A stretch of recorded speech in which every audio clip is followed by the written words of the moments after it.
Well, aloha all. My name is Adare. I'm an artist that lives here on the Big Island. And I have an absolute mad love for Dali. So Dali is, how do you even begin? So I had the amazing opportunity to go to Figueres, Catalonia, Spain, and see his museum where he's buried. And I have to say, I wasn't prepared.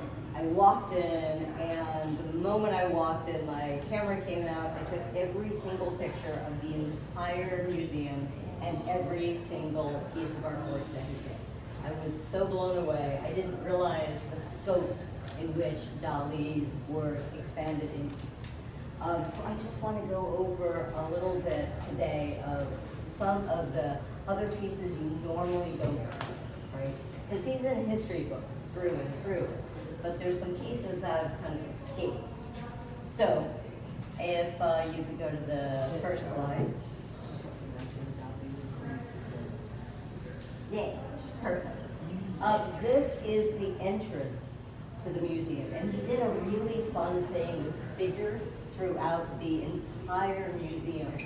They let you, basically, you become them staring into whatever art piece, or in this case, the entrance, right? It was a very clever way of positioning. And so when you're looking around, you see all these figures created differently. Some are bronze, some are surreal, some are a little more realistic.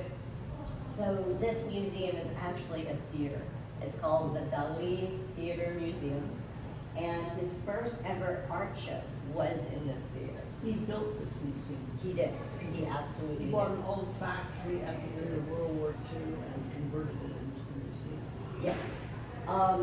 Neat thing, so he's got really big ties into theater.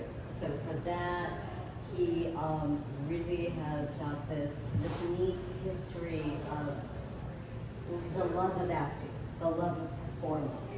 So it was opened in 1974. He created it, he built it in collaboration with Emilio Perez Pinheiro, who was an architect at the time. They worked really closely to take his vision and make it a reality. And in every essence, his vision is so uniquely different than any architecture we see. When we walk in, right, actually before you even walk in, there's this huge dome that creates a pocket of light when you enter. And the neat thing about this is his connection was to bring the outside inside and make the connection between the two, very much like connecting reality and illusion together. Let's go to the next slide. We're going to enter together. Ta-da. Right. So, Could you stand over here? Sure. Thank you. Is that better? Yeah. Absolutely. So when you enter the space, the first thing you see is this old taxi with this massive, massive hood ornament that probably weighs more than the taxi. Yeah. On the walls, you have these murals, and it looks three-dimensional. It looks like you could walk right into that chest. It's flat. It's on a wall. It's massive. It is so big. And then here, we're seeing from the courtyard up into the ball. So it's not a dome, it's actually a ball, right? They have very unique sculptural elements. Dali, there's a boat with rain coming down. Rain was a big figure in his work as well. And as you Did can it see, rain inside the taxi? I'm getting there. Stop jumping ahead. I'm getting there. So as you can see the figures, and they're in different positions as well. So let's go to the next slide and we'll talk about the taxi. Yeah. All right, here we go. So this is an old taxi. It has, if you look up here, sprouts to have water rain down on the humans that are turning into landscape. And it is absolutely brilliant. In the beginning, when this first opened, it just went on a timer. Nowadays, you have to put a coin in. And I know, right? They're getting you. And the funny thing is, my partner and I went without a coin in our pocket. pocket because we didn't think we'd need them. So we ended up sitting by this taxi waiting for somebody who looked interested, and we'd point where the point, because the point thing was, it was hidden. It was like you had to look for it. We're like, you know, because no language, barrier of language. Until somebody, exactly, until somebody did it. And then it would rain inside, and you can see the condensation here. And it was just the most amusing thing I've ever seen. It's called Rainy Taxi. It has, it used to have a transparent roof. It doesn't anymore though. For him, it was about the isolation and the emotional turmoil, the tears and the sadness of the human experience. Yeah. I love this piece. And look at this. That is such a hood ornament. So if you're gonna go big, right? Go big. Go big. Oh my gosh. Okay, let's do the next slide. So this one, I was so fascinated because Dali, we see a lot of his paintings, but he was into everything. He was into jewelry and sculpture and creating big spaces like this, and also performance art. So this was fascinating. This was another one that we had to point to the coin thing because it was in the way until somebody would drop a coin in, right? So originally it looks like this, and it's very, you would hardly notice it. It's just kind of there. It's in its own room, but there's so many other things that you could pass it easily, and many people did. They walked in, looked around, and walked out. And so we sat there going, please, somebody coin, because we knew something was going to happen. And we did kind of like the Easter egg search for this, but we looked everywhere for the little boxes to make something happen. It was really fun. It was like a treasure hunt in a way. And I love that about Dali. He really wanted to interact with people, right? He really wanted to have that experience. So it wasn't just the isolated artist, but it was the entertainer and all the audience. And so it would open up, and he did this really, he often merged religion with science. And so if you look closely, there's a lot of neat depictions of science and also of religion, and a lot of his works, his concept of works coming through. The drawers, the melting clock, of course, Gala's always got to be in there. And it was just, and it's huge. The thing is massive. So let's go to the next slide. Oh, it's also called the Sacrament of the Last Supper. Did it rise up out of that lower It compartment? did not. It just expanded to a 3D. It did this. Like that. Oh. Yeah, it was amazing. Was it? Is this Did the you gallery find it? museum? I don't Yes, remember that in piece Spain, for some reason. where he There was so where much. he's buried. There was and so where much. he's born. Okay. Well, the whole thing is built in a spiral of, It is. of galleries that go up. And Yes. this building obviously was bombed during the war, so that's why it doesn't have the roof. Yeah. So going 3D fashion, walking around was so much fun because I originally thought I was just going to see paintings. Instead, it was like walking into someone's universe. And the universe just being so surreal. It was amazing. The furniture is wild. This is a bed that's got like the serpentine thing going on. Of course, one of his iconic images. We've got a skeleton being lit up from the pelvis. I'm going to switch over here real quick. He had a really big connection with classical work, and I'll talk to you about that in a minute. But this little installation where he took classical and the absurd, and he mixed them together, right? And you'll see that over and over again in his work. And then the absurd by itself. The alligator sculpture was just bizarre as a lamp. All right, Well, I'm so sure he has more modern interior decorators, because they must be changing these rooms around a lot. I would question that. I don't think so. I think they've kept it exactly like his, yeah. So, again, he focused a lot on dreams and subconscious thoughts. So a lot of this comes off of that, plays off of it. Let's go to the next slide. We're staying 3D for a little bit, because, oh my gosh, that man. All right, so this one everyone knows, right? No! Okay, this is in the history books, the art history books. This is Mae West from a certain vantage point. It is a huge room. It's actually an apartment, they call it. You walk in the room and you look and you see these weird shapes and you're like, what's this? And then you go upstairs and you look through this big circle, and then that happens. You get the lips, the nose, the eyes, which by the way, that is the Eiffel Tower. Right? And yes. Where is this? Figueres, Spain. That's in Paris? Yes, I went, I don't I took remember. pictures. Has that been there for a long time?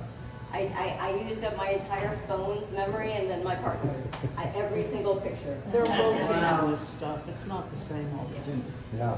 'Cause I was there in the 60s.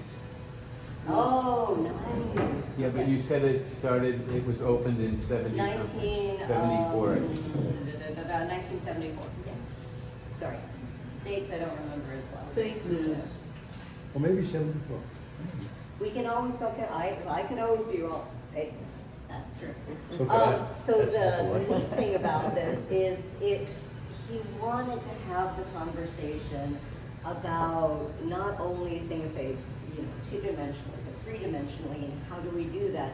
And then he was really tied in with the concept of Mae West and also celebrities. Their life being on stage and off stage, the duality. Again, he was really invested in duality. And he was really invested in encouraging viewers to engage in his artwork over and over and over again. We see this about Dali. Yeah. What's in the nostrils? I can't quite make it out. You know what? I have no Are they clue. lights? They are lights Oh, of some okay. sort. I just don't know if it's light in the shape of something. Okay. It's got a very golden look to it though. And he also wanted to explore not only the reality and the illusion of people in, the spotlight, but also desire and identity, especially again, Mae West. All right, let's go to the next one.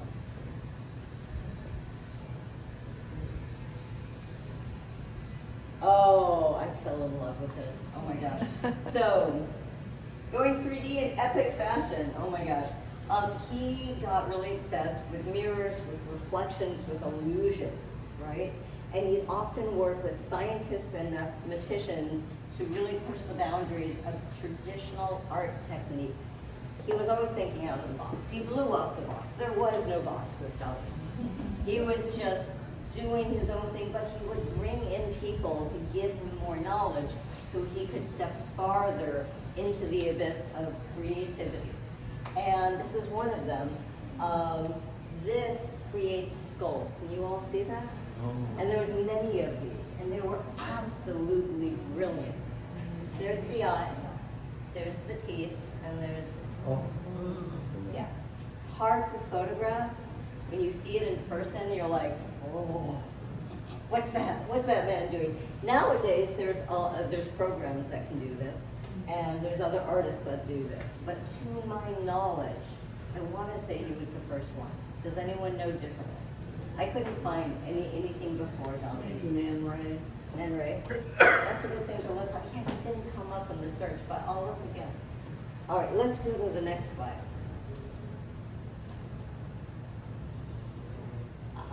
Oh yeah, okay. So, I'm so excited. Dali has a really big connection with master artists, Raphael, Velasquez. He has a classical background, and you can see it in his art because it is really solid, and then he takes the classical, and then he breaks out and he just runs, right? But he's got that foundation, and he often comes back to that foundation. I walked into this one room and I lost my breath. Bourgereau, William Bourgereau, is one of my favorite artists. He's a classically trained artist, way back when. And Dali had two original Bourgereaus in this museum, and then he had a few other artists as well. His works are not the only featured. his is the majority. This was very minority. But the neat thing that I found, obviously, I took so many pictures of this. If you notice, this is his work next to a bordereau. So he was taking that knowledge and the art and the technique from these masters, and he was running and doing his own thing. And you can see, if you look over here, there is, if you pull all those balls together, that phase would be very similar to this style of work. But in his mind, he just went and bubbled it out, which is mind-blowing. As a classical artist, that's mind-blowing to do that. And I like to break out too, but that took some math skills. And again, going back to math and science, which he always really connected in with. All right, let's go to the next slide.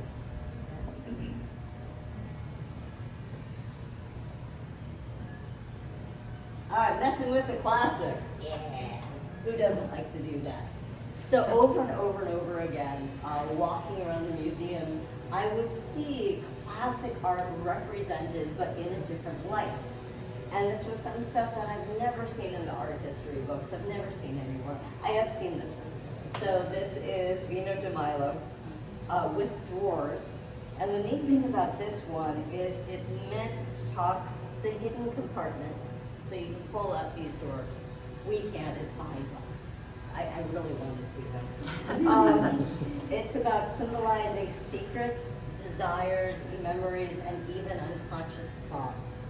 He was really inspired by Sigmund Freud. In fact, there's a little story, Dali met Sigmund Freud. And Sigmund Freud had been, he had been fascinated with, till his death, loved the man. The man was nonplussed by him, didn't understand the big, about Dali, didn't get it. But Dali said in an interview that he thought that Sigmund Freud's skull looked like a snail. I don't know what you should take from that, but I found that very amusing. So if you notice here, we have Poseidon, right? The very classical sculpture of Poseidon. And then up here we have a sculpture of, I think it's a squid. And then over here we have a cutout of a very kind of cubist female in a bathing suit. You know, clashing all those three together. And it's in this long kind of space going up, so you have to kind of look to see what's up. Here we've got this is Winged Victory. Right here, it might be hard to see, is like bristled hair. And I'll let your imagination go with that one. I'm sure we can figure that out. But that's Winged Victory of Samothrace. This I love. This is just, it's a classical sculpture that I've seen forever. And it's just a cutout. Hinged in an area that you could put a bust. So using using three-dimensional and pushing it into two-dimensionality, right? Playing with how you visually see something. And then this one's just a hoot, like the noses. I don't know what's going on with that. He's got his clock again. He's got, this is from a classical oil painting, and then he just went hog wild with it. There's an actual hook here, right? Holding the scale up, which I found fascinating. So he would throw 3D objects in some of his 2D pieces as well. Yeah. All right, let's go to the next slide. And somebody give me a time check. It's, you're 20 minutes in. Oh, I'm doing great. All right, perfect. All right, so, oh my God. For the last few years, I've been painting people, figurative, and I've been breaking them and making them into trees. And I've been really into it because of transgender issues, and yeah, I've been obsessed with it. And then I didn't know about Dali's stone people. I walked in and I saw one and I just lost my cookies. Absolutely freaking amazing. So he actually had kept stones, and he studied stones. All of these are figures painted to look like stones that were creating a shape. We can see it here. Here's the leg, the hip, the breast, here's the head, here's a breast, here's a breast. Do you see that? Yeah. Right? Yeah, all of these. And these are just a few. There were dozens upon dozens. And then when you're done, so you go down this long corridor, either side it's got these paintings of these figurative creatures made out of stone. And then you come to this room that's all painted red. And there's this massive, massive painting of the stone person standing up by herself in this alcove. And then his study for it. He made a three-dimensional study with rocks, and it looks like a bed frame.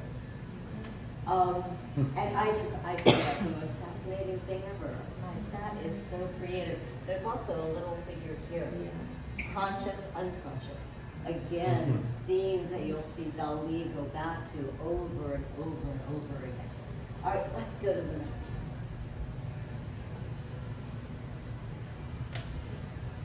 Oh, and this for him meant timelessness, rigidity, and the unconscious mind.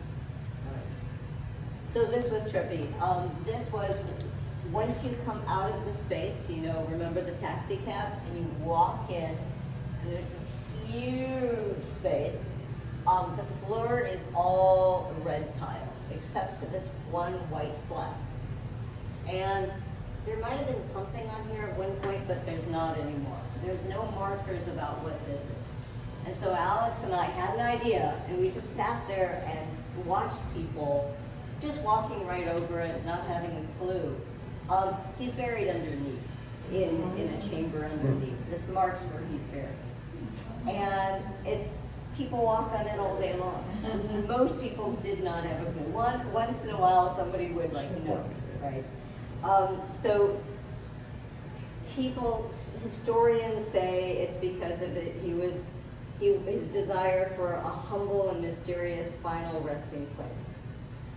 I say bullshit to that. I'm talking Dali. Dali was not humble. There's this great story of Dali to show how not humble he is. He was courting a woman, or trying to, and she would have nothing of it because he was too ostentatious and just no, right? So he covered his entire body, head to toe, in shit. Actual, real manure. Walked to her, dropped to her knees and said, I am humbled before you. And she just laughed and was like, that is not like that. That's what he does humble. So the man does not do humble. We can all agree to that. However, he does like interaction with his audience. We see this time and time and time again. So why would he not want interaction in his death? Why would he not want his audience to be right there as he lies beneath them? Again, unconscious beneath, conscious above, audience. Audience to artist. That really neat play. That's my theory. Yeah. So yeah, we just got a kick out of people just walking right over them. So let's go to the last slide, and then I've got some fun little tales for y'all. Okay, this is actually where his body is. And it's really fascinating because the entire museum, people are talking, they're laughing, they're having conversations. It's loud. It's loud. And you walk into this space, and it's an amphitheater. It's a little amphitheater, and it's very dark.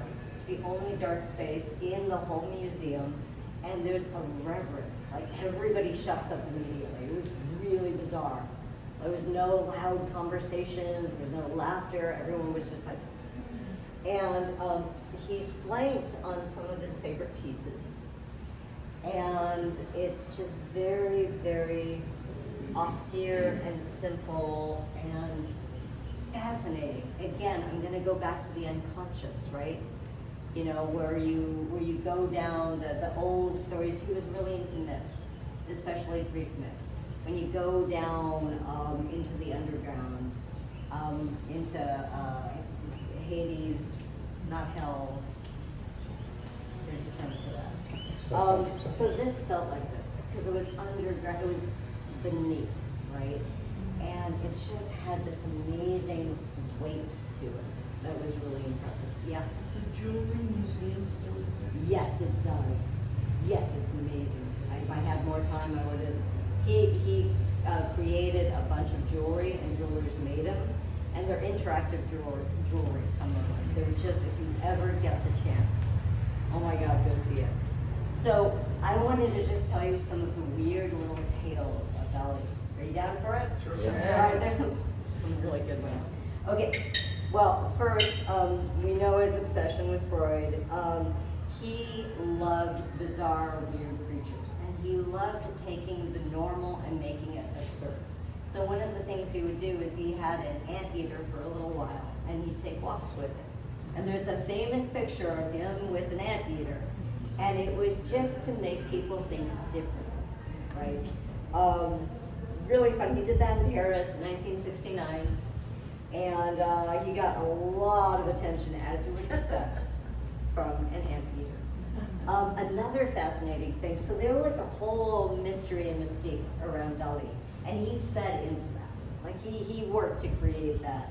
So much so that the exiled French king, Xavier of Bourbon-Parma, I think I'm saying that right, was convinced that Dali could get him back into power, him and his family back into power. Absolutely convinced. Went to Dali, begged Dali on bended knee to get him to help. Obviously, Dali really couldn't do much, but Dali played into it. Because of course he did. He loved the mysticism of it. Yeah. Another really fun one, does anyone know about the lobster telephone? Yeah. Yeah. So he had a telephone that was also a lobster, and he used to play pranks on people.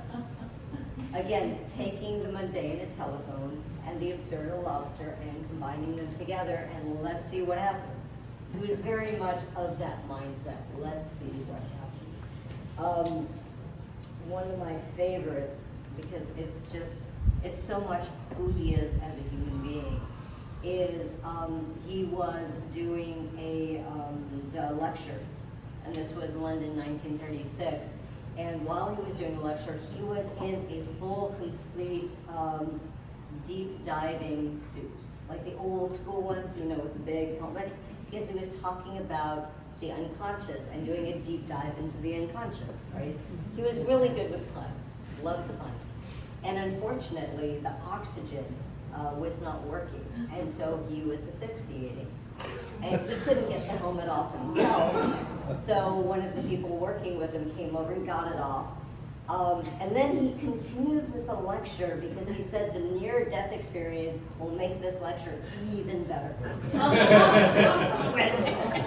And I'm like, man, really? That's the way to go. You gotta do it right. You gotta do it right. Yeah, and about his mustache. So we know that he waxed it up. And look, everyone's getting mustaches like in the last 10 years. It's great on their fingers. But occasionally he'd go and he'd wax in a fly, which I was this side, and just for the hell of it. But it became a signature of his. So for a little while, it was always with a little fly at the tip of his mustache. Nice. How yummy. I know, right? Don't want to kiss him, though, do you? Is your mustache on your finger tattooed on there? No, I thought it. I have a friend who Not does. yet. I know. Where's my mustache? I have That's a like friend who it has must be it, the and I ring. know a bunch of people who have tattooed mustaches on their finger. I do want a Dali. And the last few that I'll bring up, here's a practical one. And this is more Gala. Gala was his wife. Gala was really good at business, like just so good at it. They often would not pay the people working for them with money, but they'd pay in drawings and paintings. Yeah. Which later on became a really, really, really good deal. And a lot of the people figured that out and stayed because of that. Yeah. So I found that interesting. I was like, ooh, that's good. The last two. So Dali had a really neat friendship with Harpo Marx. Do we all know who Harpo Marx is? Yes. I've got the right audience. Yeah. So absolutely loved that. thought, you know, his stage presence was brilliant, loved his comedic genius, and then decided to make a harp for him. And the harp had barbed wire. And the sound boxes were covered in spoons. And, you know, again, it was his wanting to connect with fellow artists. He collaborated in his own way with other artists, with scientists, with mathematicians, with influencers of the time, right? He was really intrigued by that. All right, and the last one, which some of you might have actually seen, I hope you have. He was in 1950s, 1960s, was on game shows called What's My Line, was the big one. You all remember What's My Line? Yeah. Okay. I've seen it. If you have not seen this, YouTube it. It's on YouTube. It is the most surreal experience for a game show ever. So of course, Dali is, you know, behind, so you can't see him. The woman is asking questions of trying to figure out who you are, and he is just answering with the most surreal shit you will ever, just perfect Dali, absolutely perfect Dali. Yeah, amazing. So I wanted to just give you some look into his world and into his weird little stories, and I'm here for questions. I might not know everything though. Yeah. Do you know anything about how he evolved from a boy into the artist? I mean, it sounds like he came out of nowhere as this surrealistic figure, right? Yeah. But I don't think he started as a boy with a mustache that was No, drawn. I mean, no. somehow he had influences somewhere along the way. That Yeah, he had made him go. influences. Gala also was a huge influence in his life. He had some romantic relationships that were out of the box, big time out of the box. And I think more his mind. Like, I think his mind, you can say the same with the mind of Da Vinci, right? That mind that never stops working. I have a feeling his mind never stopped working. Now, does anyone have anything to add to his question? Yes. Well, if you visit the town where he grew up and had his house, Oh, that basically was fishermen.